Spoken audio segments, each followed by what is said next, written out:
मैं आपको बताता चलूं कि अल्लाह रब्बुल इज्जत ने आसमान का शामियाना लगाने के बाद, जमीन का फर्श बिछाने के बाद, चांद को चांदनी बख्शने के बाद, सूरज को रोशनी देने के बाद अल्लाह रब्बुल इज्जत ने सबसे पहले अगर कोई रिश्ता पैदा किया है दुनिया में तो माँ बेटे का रिश्ता नहीं किया है, बाप बेटे का रिश्ता नहीं किया है, माँ बेटी का रिश्ते को नहीं किया है, मामू और भतीजे का, मामू और भांजे का रिश्ता नहीं किया है, भतीजे और चचे का रिश्ता नहीं किया है। अल्लाह रब्बुल इज्जत ने दुनिया में यानी पूरी कायनात में सबसे पहले अगर कोई रिश्ता पैदा किया है तो बीवी और शौहर का रिश्ता पैदा किया है। अल्लाह रब्बुल इज्जत ने अगर दुनिया में सबसे पहले कोई रिश्ता पैदा किया है तो बीवी और शौहर का रिश्ता पैदा किया है, मियां और बीवी के रिश्ते को पैदा किया है, शौहर और खाविंद के रिश्ते को पैदा किया है। अल्लाह रब्बुल इज्जत ने दुनिया में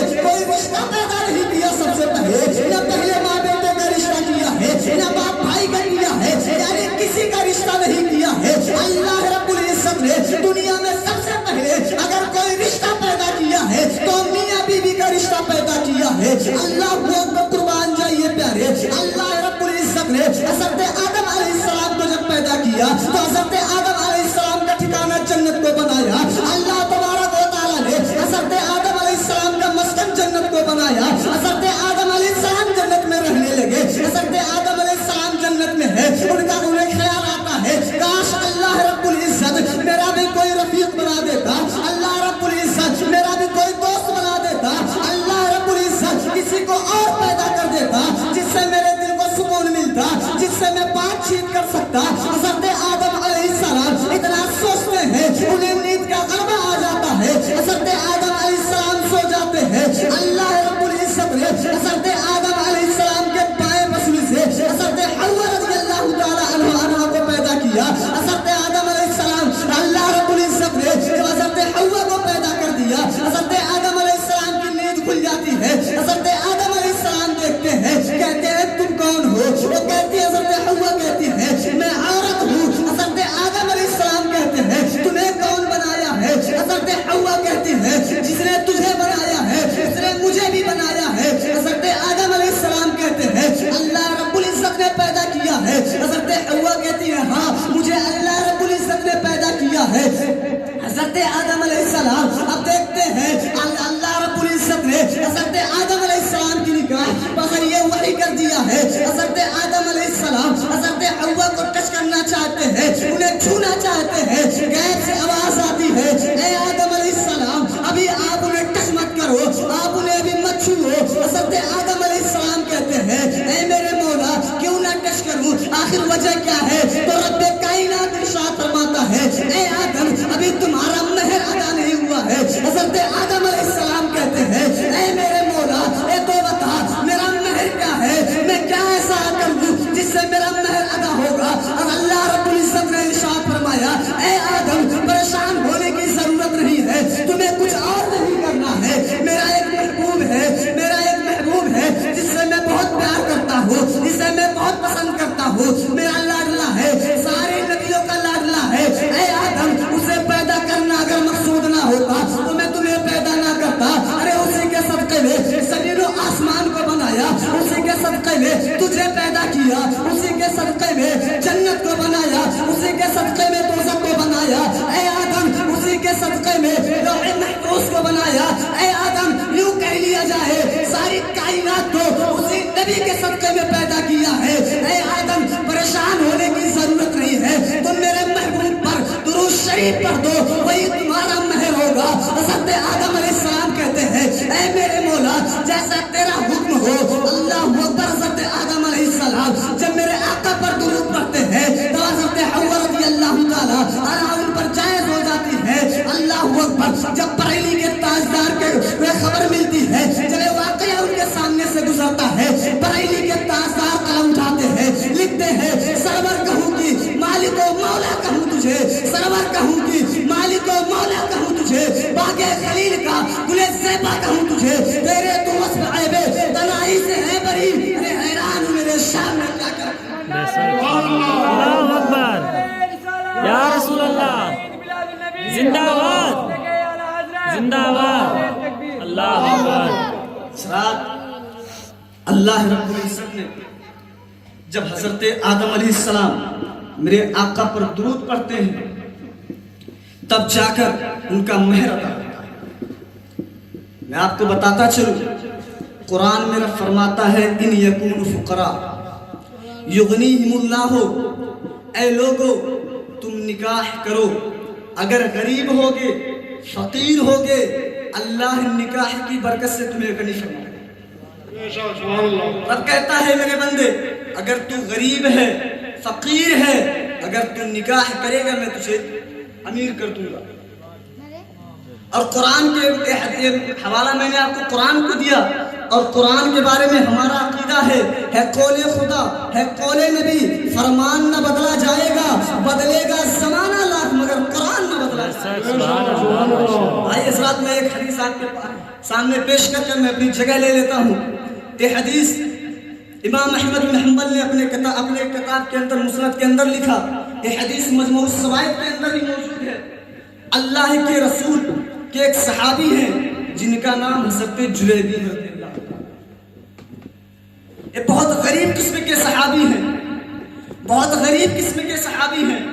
ان کے پاس کھانے کے لیے سامان نہیں ہے، پہننے کے لیے کپڑا نہیں ہے، رہنے کے لیے مکان نہیں ہے. ایک دن میرے آقا صلی اللہ علیہ وسلم نے فرمایا اے جلیبیب کیا تم نکاح نہیں کرو گے؟ اے جلیبیب کیا تم شادی نہیں کرو گے؟ حضرت جلیبیب رضی اللہ تعالی عنہ ارشاد عرض کرتے ہیں اے میرے مولا، اے آقا آپ سے میں کیا کہوں، مجھے اپنی بچی کون دے گا؟ میں بہت غریب ہوں، میں بہت غریب قسم کا صحابی ہوں. نہ میرے پاس رہنے کے لیے گھر ہے، نہ میرے پاس کھانے کے لیے سامان ہے. یا رسول اللہ میرے ماں باپ کا بھی پتہ نہیں ہے، میرے خاندان کا پتہ نہیں ہے. یا رسول اللہ میرے پاس کوئی سامان نہیں ہے، میرے پاس رہنے کے لیے مکان نہیں ہے. اے میرے آقا میرا قد بھی بہت پست ہے. اے میرے آقا میں گورا بھی نہیں ہوں، میرا جسم بھی صحیح سلامت نہیں ہے، میرے جسم میں بھی طاقت و قوت ہے. لیکن اے میرے آقا میرا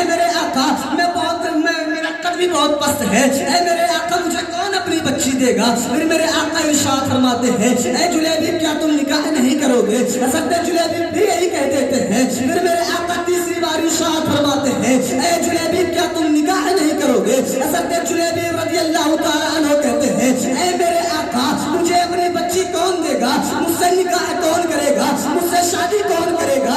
اے میرے آقا میرے پاس کھانے کے لیے سامان نہیں ہے، رہنے کے لیے مکان نہیں ہے، پہننے کے لیے کپڑا نہیں ہے. اے میرے آقا مجھے کون اپنی بچی دے گا؟ میرے آقا ارشاد فرماتے ہیں اے جلیبیب پریشان ہونے کی ضرورت نہیں ہے، پریشان مت ہو. جاؤ مدینے کے اندر چلے جاؤ، مدینے کے اندر فلان ساری کے پاس چلے جانا اور ان سے جانے کے بعد کہنا کہ آقا صلی اللہ علیہ وسلم نے آپ کو سلام کیا ہے اور مجھے آقا صلی اللہ علیہ وسلم نے بھیجا ہے. حضرت جلیبیب رضی اللہ تعالیٰ عنہ سوچنے لگتے ہیں یا رسول اللہ وہ تو بہت امیر لوگ ہیں، ان کے پاس بہت سارا مال و دولت ہے. اے میرے آقا میرے پاس تو کچھ نہیں ہے، وہ بہت بڑے لوگ ہیں. اے میرے آقا مجھے اور اپنی بچی کو شادی نہیں میرے ساتھ کرائیں گے. مگر حضرت جلیبیب رضی اللہ تعالیٰ عنہ آقا دو عالم صلی اللہ علیہ وسلم سے کچھ نہیں کہتے ہیں، مدینے کے اندر چلے جاتے ہیں، وہاں صحابی کے پاس جاتے ہیں. ان صحابی کے پاس جانے کے بعد ان کے دروازے کو دستک دیتے ہیں، دروازے کو بجاتے ہیں، دروازے کو کھٹکھٹاتے ہیں. اندر سے آواز آتی ہے کون ہو؟ وہ کہتے ہیں میں جلیبیب ہوں. اندر سے آواز آتی ہے ٹھیک ہے، دروازہ کھولتے ہیں، باہر آتے ہیں، کہتے ہیں کہو کیا بات ہے، کس لیے آئے ہو؟ حضرت جلیبیب کہتے ہیں آقا تو عالم صلی اللہ علیہ وسلم نے آپ کو سلام کہا ہے اور مجھے اس کے ساتھ ساتھ میں آپ کی بیٹی سے نکاح کرنا چاہتا ہوں. آقا صلی اللہ علیہ وسلم نے بھیجا ہے. جب وہ صحابی رسول آقا صلی اللہ علیہ وسلم کا نام سنتے ہیں کہتے ہیں اچھا ایسا بات ہے تو بیٹھو. بیٹھنے کے بعد شادی کا معاملہ ہے، بیاہ کا معاملہ ہے، میں اپنے شریک حیات سے بھی مشورہ کر لوں. صحابی رسول بیٹھ جاتے ہیں. وہ اندر جانے کے بعد اپنے بیوی سے کہتے ہیں جلیبیب آئے ہیں، ایسے ایسے ارادے سے آئے ہیں، آقا صلی اللہ علیہ وسلم نے بھیجا ہے. ان کی بیوی کہتی ہے، ان کی شریک حیات کہتی ہے ارے تمہیں کیا کہہ رہے ہو، ہمیں اپنی بچی کا شادی ان کے ساتھ کر دے. نہ ان کے پاس رہنے کے لیے گھر ہے، نہ ان کے پاس کھانے کے لیے سامان ہے، نہ ان کے ماں باپ کا پتہ ہے، نہ ان کے خاندان کا پتہ ہے، ان کا قد بھی بہت پست ہے. یہ ساری باتوں کو ان کی بیٹی بھی سن لیتی ہے. ان کی بیٹی کہتی ہے امی جان آپ نے آنے والے کو دیکھا ہے، آپ نے آنے والے کے चीज को देखा है, आपने आने वाले को खत को भी देखा है, मगर अम्मी जान इतना तो सोचो, जिसने भेजा है उसका मकाम क्या है, उसकी अजमत क्या है, उसकी रिफात क्या है, उसका मकाम और मर्तबा क्या है। उनकी बेटी कहती है अम्मी जान अरे उनका मकाम और मर्तबा का आलम कौन लगा सकता है। बरेली का ताजदार कहता है जब हम तुझसे पाते हैं सब पाने वाले, मेरा दिल भी चमका दे छत्ताने। बेशक सुभान अल्लाह माशाअल्लाह। बेशक बेटी कहती है अम्मी जान कौन उनके मकाम का अंदाजा लगा सकता है। आपने आने वाले को देखा, आपने आने वाले की हर एक चीज को देखा, मगर अम्मी जान इतना भी देखो भेजने वाला कौन है। मेरे आका मेरा निकाह किसी गलत इंसान के साथ नहीं करेंगे। मदीने की औरतें कहती हैं जब हजरत जुलैबीब रज़ी अल्लाह ताला अन्हु का निकाह हो जाता है, मेरे आका हाथ उठा देते हैं कि ऐ मौला जुलैबीब के यहाँ तू बरकतें अता फरमा दे, जुलैबीब के यहाँ तू बरकतें अता फरमा दे। मदीने के लोग कहते हैं कि जुलैबीब की बीवी जो उम्दा लिबास पहना करती थी, जो सबसे महंगी लिबास हुआ करती थी, वो जुलैबीब की बीवी पहनती थी। मदीने के अंदर कोई भी खातून ऐसा लिबास नहीं पहनती थी जैसा लिबास जुलैबीब की बीवी पहना करती थी। जब अल्लाह के नबी सल्लल्लाहु अलैहि वसल्लम ने दुआ कर दिया तो अल्लाह ने उनके यहाँ इतना मालो दौलत अता कर दिया कि उनके जैसा, उनकी बीवी के जैसा कोई लिबास मदीने के अंदर नहीं पहनता था।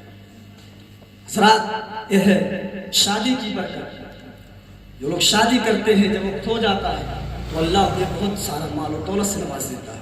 जो कुरान में खुद रब फरमाता है इन यकुन फुकरा युगनिहिमुल्लाहु, ऐ लोगो तुम निकाह करो, अगर गरीब हो फकीर हो निकाह की बरकत से अल्लाह तुम्हें